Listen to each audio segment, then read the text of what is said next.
ఢిల్లీ ఎన్నికలకి సంబంధించి already schedule ప్రకటించేశారు. వచ్చే నెల కల్లా స్పష్టత వచ్చేస్తుంది. ఫిబ్రవరి 8 కల్లా ఫలితాలు ఎట్లా ఉంటాయి, ఎవరు గెలుస్తారన్నట్టు.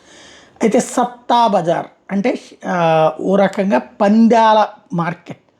ఇప్పుడు ఆన్లైన్లోనే బెట్టింగ్లు వేసుకుంటున్నటువంటి రోజుల్లో వాళ్ళ అంచనా చూస్తే ఆమ్ ఆద్మీ పార్టీ 30 నుండి 40 స్థానాలు గెలుచుకుని అగ్రస్థానంలో నిలబడుతుంది, మళ్ళీ అధికారంలోకి వస్తుంది అన్నటువంటిది అంచనా వేస్తున్నారు.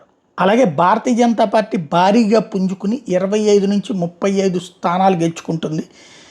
భారతీయ జనతా పార్టీ ప్రధాన ప్రతిపక్ష హోదా పొందుతుంది, గట్టి పోటీ ఇస్తుంది అన్నటువంటి విషయాన్ని వాళ్ళు అంచనా వేస్తున్నారు.